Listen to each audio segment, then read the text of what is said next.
começando agora o programa Se Liga Aí, segunda edição.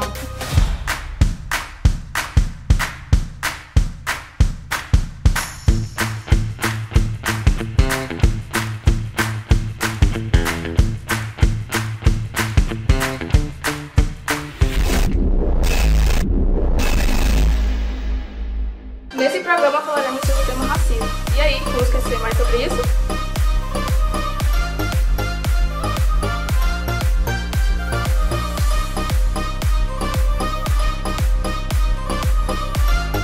Mas o que é racismo? Agora vamos saber a opinião de algumas das pessoas nas ruas. Clara e Matheus, agora é com vocês. Obrigada, Rebeca e Iago. Agora eu quero saber sobre as pessoas que sofrem racismo e como foi. Agora estou com Augusto e eu quero fazer algumas perguntas para ele sobre o racismo. Qual a sua opinião sobre a desigualdade racial? Bom dia para todas, bom dia para todos. Quero agradecer a Lara, ao professor Luciano pelo convite. Para mim é uma grande satisfação estar aqui com vocês hoje, né? Estudante do 8º ano, também sou professor do Fundamental 2, né, dos anos finais. E é muito bom levar esse bate-papo com vocês. A desigualdade, para falar de desigualdade racial, que é algo muito complexo, nós precisaríamos de um tempo maior. Eu vou tentar aqui sintetizar, né, como se dá essa desigualdade racial e os motivos. Né? Se você perceber por todos os censos, todos os dados que existem no nosso país, nós devemos perceber que nós, né, pessoas pretas e pretos, nós somos a grande maioria do nosso estado e do nosso país. Mas quando você percebe nas divisões sociais, nos espaços ocupados por essas pessoas, vocês vão perceber que os pretos e as pretas estão alocados nas periferias e em lugares de pessoas com poder aquisitivo menor, né? E também com a formação educacional menor. E isso tem uma justificativa, né? Ao longo da nossa história, foram negadas a essas pessoas o direito, principalmente à educação, que é o que vocês estão fazendo aqui hoje. Né? Com a abolição da escravidão, em 1888, houve um processo errado de abolição, onde essas pessoas, né, que foram trazidos de África para o Brasil, elas foram colocadas nas ruas sem o mínimo de estrutura, né? Por exemplo, a princesa Isabel assina a Lei Áurea de forma errada, em 1888, e no dia seguinte, após a abolição, para onde essas pessoas foram? Né? Elas não tinham nenhuma estrutura para além das senzalas para sobreviver, e elas foram jogadas à margem da sociedade para viver aonde? Né? Depois da abolição da escravidão, nós podemos fazer essa reflexão para onde as pessoas pretas foram após a assinatura da abolição. Então, elas foram para a margem da sociedade, né? Elas foram por lugares mais distantes dos grandes centros da cidade, e desta forma elas começaram a construir a sua vida a partir de uma ausência completa de estrutura do Estado da época. Então, a partir daí começa uma construção histórica dessas pessoas no nosso país, sendo negada a elas a nossa verdadeira história. Né? Nós percebemos que os pretos e pretas que construíram a história desse país, que estruturaram esse país, que trabalharam e foram a maioria desta mão de obra, elas tiveram suas histórias negadas. Né? E isso aí começa um processo de estruturação, né? Que nós chamamos de racismo estrutural, um processo de estruturação e institucionalização também do racismo dentro das escolas, dentro dos espaços públicos, dentro da nossa sociedade. Então, o racismo estrutural ele começa a partir daí e começa a legitimar e normalizar o racismo em nossa sociedade. Obrigada. Agora eu vou para a segunda pergunta. Como o preconceito afeta a vida em sociedade, no caso?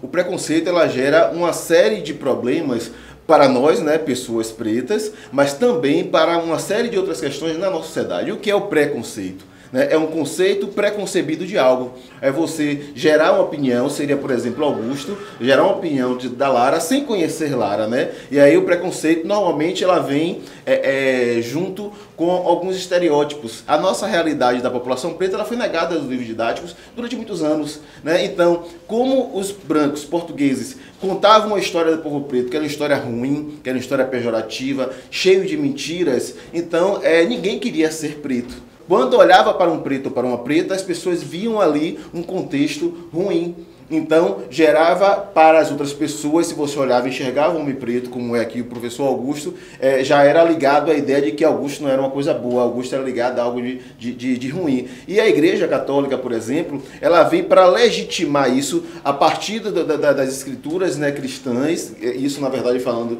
de uma Igreja Católica de um período, na verdade, não tem uma relação direta com o que nós vivemos hoje, né? Nós estamos falando de um período específico onde a Igreja ela legitimava esse racismo, porque a ciência também legitimava, né? Já existia, na verdade, alguns debates na época onde falavam que o preto e a preta eles eram escravizados porque eles intelectualmente eles eram inferiores aos brancos, né? E nós sabemos que isso era uma mentira, isso era uma forma de justificar a escravidão daqueles povos aqui no Brasil. Então, este preconceito, este conceito preconcebido de uma pessoa gerava e legitimava essas relações racistas e essas relações que excluíam as pessoas pretas da nossa história, dos nossos espaços de poder. Em sua opinião, como o racismo pode ser desconstruído com a educação? A educação, e aí é interessante estar dialogando com vocês num espaço como esse, né, no espaço de uma escola, porque a educação e a escola é o espaço principalmente de socialização, né? De socialização de conhecimento, onde você, na verdade, traz toda a sua carga de conhecimento histórico, né? De sua formação histórica, da sua família, do seu núcleo familiar, da sua comunidade, a partir das relações com o professor na sala de aula, né? Que é o conhecimento formal. Vem o conhecimento informal que você traz da sua carga de conhecimento pessoal, mais o conhecimento formal que você adquire nas escolas. E a escola é o local onde a gente deve dialogar sobre tudo, principalmente sobre racismo, principalmente sobre reparação, né, histórica de tudo isso. Nós temos uma lei, que é a Lei 10.689. Essa lei ela é de 2003. Essa lei, ela muda as diretrizes e bases do nosso país para que nós possamos fazer uma reparação histórica da história dos povos africanos e afro-brasileiros. Por quê? Na nossa disciplina de história, durante muito tempo, durante o ano letivo, nós tínhamos lá uma série de conteúdos para trabalhar. O continente africano, que sempre teve uma grande influência cultural no nosso país e no nosso estado, ele tinha um pedaço muito pequeno deste livro para ser trabalhado em sala de aula. Ou seja, nós, população de maioria preta e preto, nós não nos percebíamos nesse livro didático, nós não nos percebíamos neste contexto de conhecimento. Então, o que é que a lei traz? O conhecimento sobre a história da África, dos afro-brasileiros, elas precisam ser trabalhadas em todas as áreas do conhecimento. É onde traz a transversalização, né, da história da África, da história da população afro-brasileira no Brasil, e desta forma nós começamos, na verdade, a trazer a real história dos povos africanos, as reais influências desses povos no nosso cotidiano e na nossa vida. Obviamente que nós temos ainda, professor Luciano, um caminho muito longo para percorrer, para tentar, na verdade, diminuir essa desigualdade que ainda é muito grande no nosso país. Mas só de nós estarmos aqui hoje, dentro de uma unidade de escola, debatendo sobre esse assunto, e vocês, na verdade, preocupados com a construção de material que deve chegar a outras pessoas, no sentido de desconstruir essa história que foi durante muito tempo, né, propagada pela coroa portuguesa, pelos nossos colonizadores. Nós hoje temos um papel, não só meu, Augusto, enquanto professor de história, mas de todos vocês, enquanto estudantes, de desconstruir e trazer à luz, né, do conhecimento de todos nós, a real história e as reais contribuições dos povos africanos para a nossa sociedade. Adorei essa resposta, viu? Longa, me lembrou de uma pessoa aí. Agora a gente vai para a última pergunta, infelizmente. E a pergunta é: qual o papel da escola da construção da identidade negra? A construção da identidade, ela vem a partir daí, né? Você não constrói sua identidade apenas vivendo no seu núcleo familiar e comunitário. Você constrói no final de semana, quando você vai na pracinha. E a escola, ela é todo esse ambiente que ele recebe todas essas cargas. Pense quantas cabeças tem aqui dentro hoje e o que vocês viveram nesse final de semana. Pense que chega na segunda-feira, você vai chamar sua colega de escola e vai contar a resenha que aconteceu no final de semana. E tudo isso é a construção de identidade, né? Então, quando você olha para o professor Luciano, né? Luciano chegou aqui na escola também com a carga de conhecimento que ele traz da família. Independente do conhecimento acadêmico que ele traz enquanto professor, ele traz também conhecimento de vivência. E aí começa o processo de construção das identidades. Por exemplo, se nós olharmos para este bairro que nós estamos aqui hoje, que é o bairro da Itinga, nós temos um percentual muito grande, né, de pessoas, de pretos e pretas, né? E nem sempre, há anos atrás, se eu posso falar com muita propriedade, há anos atrás mas esse debate sobre a africanidade, sobre as influências dos povos pretos e pretas,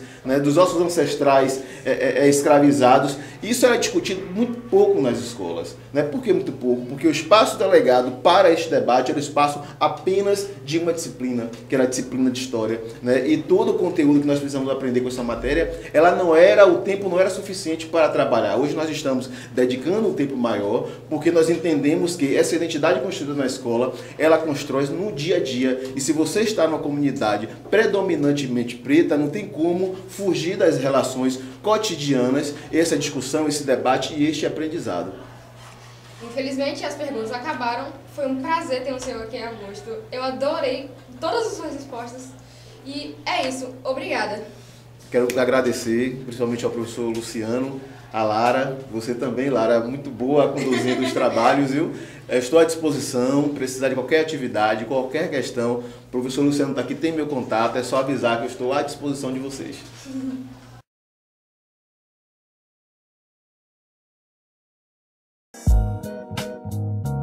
Mas o que é racismo?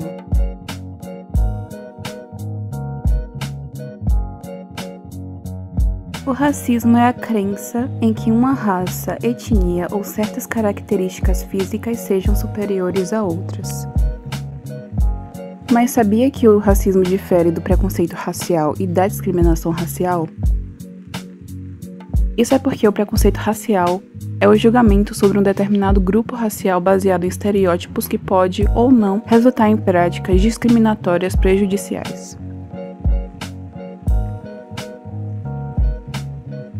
Considera negros violentos e inconfiáveis, os judeus como avarentos ou orientais naturalmente preparados para ciências exatas, são exemplos de preconceitos.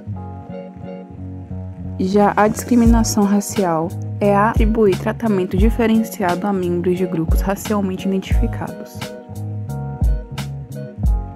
A discriminação tem como requisito fundamental o poder, sem o qual não é possível atribuir vantagens ou desvantagens por conta da raça. Ela pode ser direta, que é o repúdio ostensivo de indivíduos ou grupos motivados pela condição racial, como que ocorre em países que proíbem a entrada de negros ou judeus em certas localidades, ou que neguem visto de entrada a pessoas de origem árabe ou persa. Qual a sua opinião sobre a desigualdade racial? Na minha opinião, é muito difícil porque hoje em dia, por mais que a gente ache que acabou, não acabou a desigualdade. E nós vendo dia a dia no trabalho, nos ônibus, nas escolas, tudo ainda preconceito.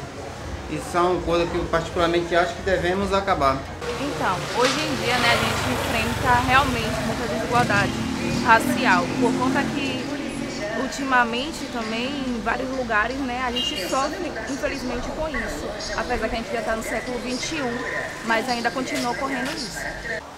Minha opinião não concordo, né, sobre a desigualdade, porque todo mundo, né, é igual. Como o preconceito afeta a vida em sociedade?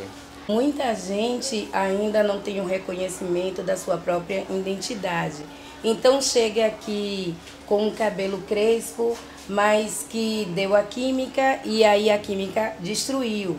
Então ela chega com o autoestima bem lá embaixo e isso tudo, né, contribui para o preconceito. Por quê? Porque essa pessoa ela ainda não se aceitou, né? Às vezes a identidade dela é negra e se você tem a identidade negra, é bom você reconhecer que suas raízes é negra, entendeu? Então a gente também tem um trabalho aqui no salão de que a pessoa reconheça a sua própria identidade. Aí você me pergunta, qual é a identidade? Se você é negro, seu cabelo ele vai crescer com a raiz crespa. Se você aceitar, fica tudo ok, porque a pessoa quando ela está com a autoestima lá embaixo, nada fica legal. Até porque as pessoas lá na rua, né, contribuem para que isso aconteça. Se o cabelo dela teve um corte químico, eu não gosto desses cabelos. Nossa, trança fede, trança isso, trança aquilo. Isso é um pouco de preconceito. Infelizmente também a questão psicológica, também quanto de criança como adulto, Então, afeta tanto no colégio, a depressão também pode causar, né, por isso, e entre outros assuntos. Afeta bastante porque fica todo mundo receio até de trabalho, de sair de casa, às vezes rola até bullying, coisa e tal, quer dizer, são coisas que não vai levar ninguém a lugar nenhum. Em sua opinião, como o racismo pode ser desconstruído com a educação? Então, como vocês hoje mesmo estão aqui, né, falando sobre, essa daí também é uma importância, também está no colégio, né, hoje em dia, falando mais um pouco sobre o racismo, para o quê? Para as crianças de hoje em dia entender, né, a importância do racismo, que é errado, e como passou também até mesmo no jornal de uma criança, né, que foi abusada, né, teve esse racismo. E o importante, né, que os professores falem, vocês entendam também, né, a importância, porque não é só em setembro que deve ser lembrado, né, da importância do racismo, mas sim todo ano. Com a educação transforma tudo, porque através da educação nós vai ter mais valor cada um com si e com o próximo. Qual o papel da escola na construção da identidade negra? Eu acho que deve ter bastante mais palestras, que ultimamente não vejo muito isso, e também mais formação. Então, o papel da escola, na minha opinião, como eu falei, está sempre informando, né, ensinando, instruindo os alunos a poder saber da importância e também até mesmo ensinar conforme vocês estão aqui mesmo fazendo. E eu acho isso muito bonito, né? Porque nem todos os colégios, infelizmente, abordam esse ponto ou ficam falando esse ponto, né, do racismo. Então, a importância, né, é instruir todos os alunos a poder aprender o quão é importante saber da importância racial. O racismo também, ele vem de dentro de casa, né? Quando eu era pequena, eu tinha apelidos. E apelidos que me magoavam muito por eu ter o tom de pele negra. Quando você é criança, que você dá apelido a uma pessoa do tom, uma criança de peles mais escura, né? Ela vai levar aquilo para a vida, ela vai crescer com aquilo e se odiando. Então eu acho que os pais deveriam também fazer esse trabalho em casa, de falar para o filho que ela é negra e que o filho é negro e que ele vai ser pai de crianças negras. Eu tive uma filha, sempre eu tô falando isso no meu Instagram, que minha filha, por conta daquela novela Empreguete, ela queria ser sempre a Cida. A Cida era branca, né? E a minha filha é uma menina negra. E ela brigava com os coleguinhas para disputar quem ela era. Uma vez eu prestei atenção. Aí eu disse, mãe, mas você é a Pinha, você é negra, olha o seu cabelo cacheado. Ela, não, eu quero ser a Cida, eu quero ser a Cida. Eu conversei com ela. Você não gosta da mamãe? Aí ela disse assim, gosto. Você é branca? Ela disse, não. Mamãe é negra, teve você que é negra, entendeu? Então, sua filhinha será negra, ela não será branca. Então, você é a Penha. E a primeira boneca da minha filha foi uma boneca negra, no qual eu vi que todas as pessoas da minha própria família falavam, é boneca de macumba. Ai, que boneca feia, entendeu? Então isso tem que ser desconstruído primeiro dentro do nosso lar. E obrigada a todos os convidados por esclarecerem sobre o tema racismo e sua grande força destruidora. É mesmo, Rebeca. E obrigada a você que assistiu o programa até agora e que infelizmente acabou. Até a próxima.